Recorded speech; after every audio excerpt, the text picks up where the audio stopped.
Hey guys, so welcome back to my channel. Today I am going to review this new redesigned 2025 Chevy Tahoe. So this is like completely different from the last generation.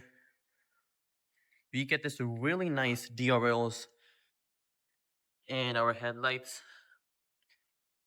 and a really big grille. This is the high country trim, which is like the top tier that you can get, and this is a massive.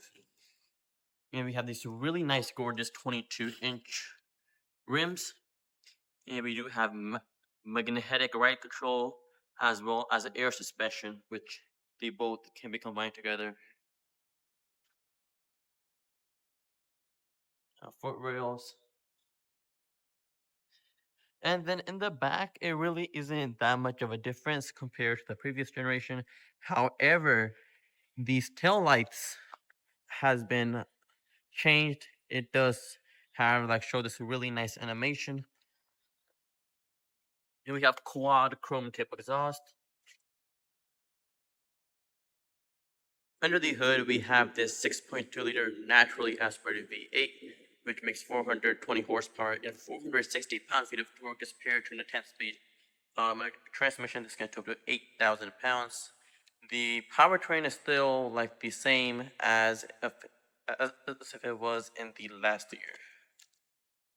Before we move on, I would really like to thank Chevrolet of Commerce. They currently have really nice deals on different vehicles, and then they are also offering free lifetime warranty on all new vehicles purchased. Remote start as well. All I have to do is press the lock button once and then press the engine start stop button twice.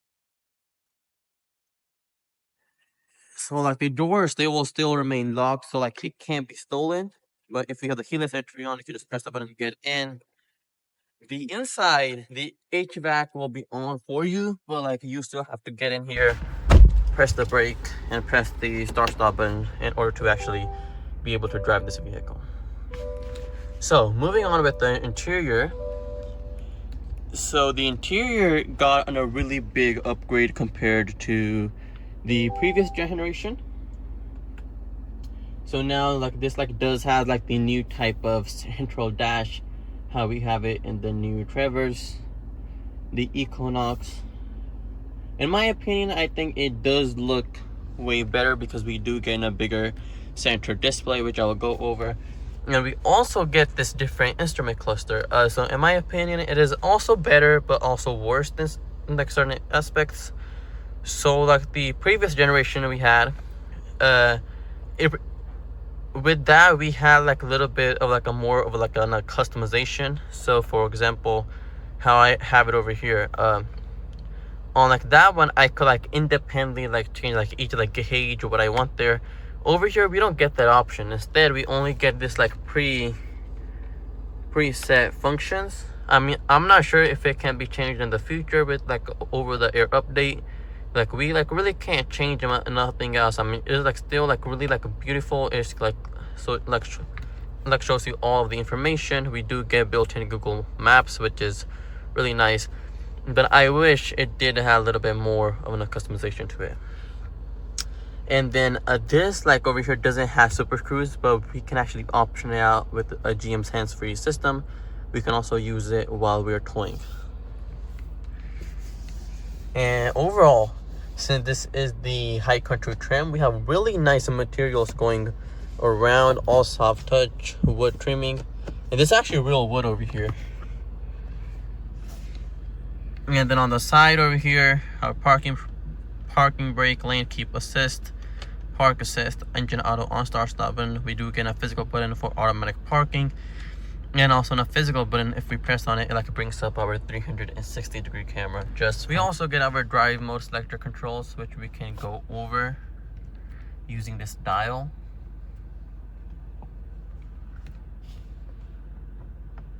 And we have 4 different modes. We have normal, which is the most comfortable you can get. It also gives you more a detailed information on the side.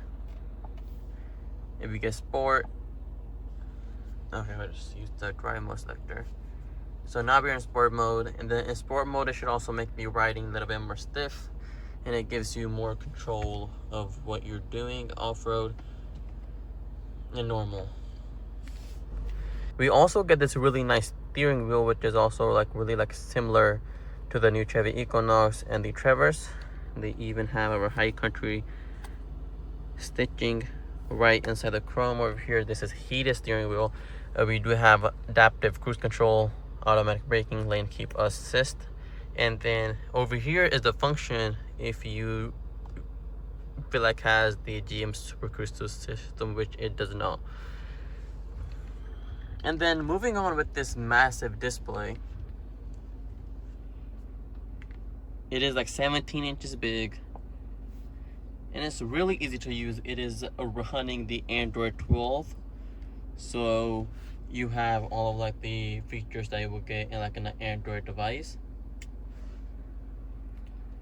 We can even press on our vehicle status and it will even bring up more gauges over here, which is really cool. We can even like schedule on a maintenance over here and just check everything going on with the brake pads, the tire pressure, and all that good stuff. And talking about the camera system, we have different views for it, how you want to take a look at it.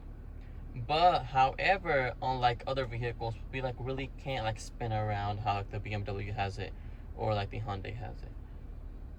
But other than that, the like camera quality is really good. We have automatic parking assist, so like basically what it does, it can just park the vehicle for you automatically, especially in like tight spaces.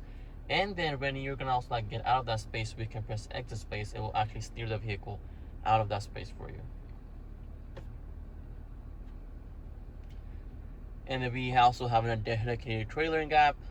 This is actually really good if you're towing. We can start a light test, so you don't have to like go outside basically and just like make like someone else like press the brakes for you, because it can just like automatically just like run the test for you. We also have a checklist which we can go through, and then right now there's like no like trailer plugged in. If it like bring up more information. We do have built-in Google Assistant and Play Store. We do have wireless Apple CarPlay, Android Auto. And talking about the Google Maps, so like it does has live traffic, and then since it is Google Maps, it like gets like updated every day, so you don't have to worry about of it like ever like running old. But I am told you have to like get like in a service from GM in order to actually like use this Google Maps, including with the OnStar and then with the Super Cruise system as well, which this vehicle does not have. And then on the top we do have built-in shortcuts for our audio, map, our phone, and then more like shortcuts come over here, especially our cameras. And then this does has a head-up display which we can control it from here. I wish GM still used those like physical buttons on the side, but unfortunately that's not the option anymore. And like this like head-up display is actually optional. So like this like head-up display is huge. I'm not sure if you can see it. It's basically this entire area from right over here to over here. So this is really big. And then the other amount of details is actually really good. Once we are like changing the volume, it actually shows up on the side and then also on the inside as well. And then to just like power off the display, I can just hold the power button over here and then will power off for me. But it still shows me the time, the date, and other information. And then the other thing I like is it just always keeps these climate controls right in that space, so I don't have to every time go through the system. We do get physical buttons over here as well, but if I need to like adjust the heated and like the vented seats, I have to do it over here. It is like really snappy. There's no lag at all. I can also adjust where I want the air to come and all that good stuff. And then down below we do have a wireless charging pad, 2 USB-C ports, USB-C and USB-A. we have 2 cup holders. And then there's the other cool thing I would like to show you guys. So that is that like this like center console over here actually has a hidden storage. So what you can do is we have a control right over here on the top, and then if I pull this back, it like pulls this back, and then it just like gives me more room. It's more of like a secret storage built in over here. I mean, it's still not that much, but it's still pretty cool. But the other thing I was worried about is that like it may like fail pretty quickly because it is all electronically powered.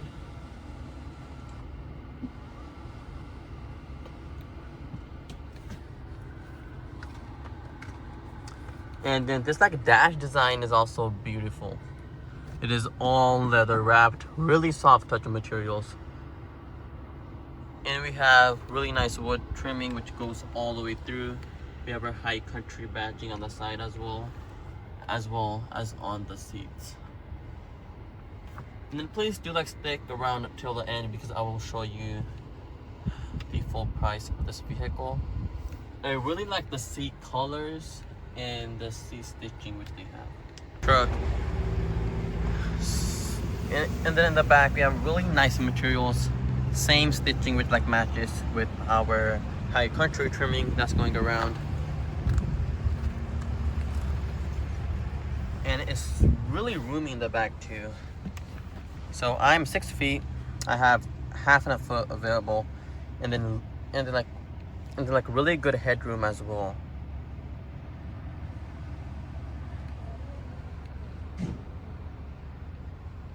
And then over here we do get rear climate controls. We do have heated seats. Unfortunately, cooled seats are not available, and it's actually kind of a shame because at this price tag we should have cool seats in the back like how like the competition have it, but unfortunately that is not the case. We also get a full 150 watt AC plug in the back as well, and we also have 2 USB-C ports.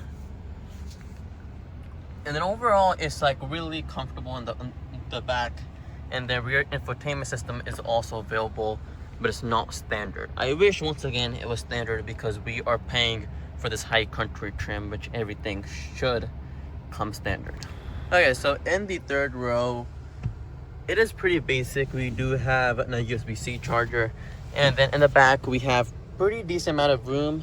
I'm not saying it's the best, but it's pretty decent compared to other SUVs in this class. And once again, there's no heated or vented seats. I wish there was at least heated seats in the back. And then in order to get out, we can either use this passageway in the middle, or we can press this button on the side.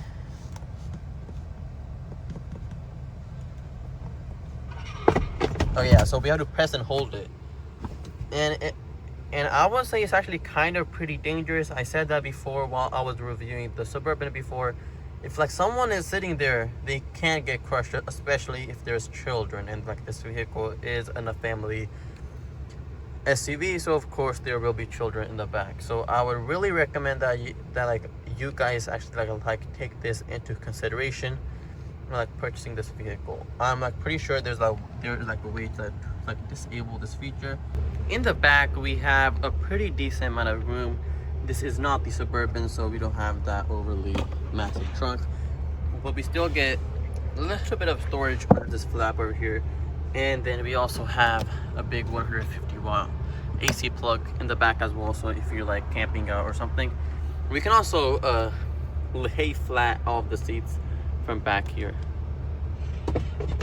so we can just drop the second one.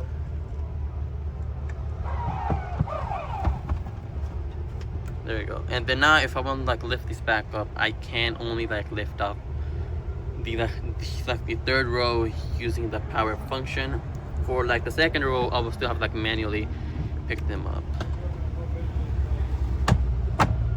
There you go.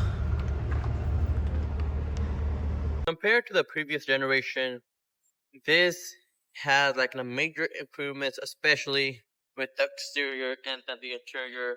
with those like massive displays, and then really good features, including the super fuel system as well. And this like price, and this like final price as tested is $83,000. So is it worth $83,000? In my perspective, at this level, you can just move on with the Cadillac Escalade, which also starts at 86K.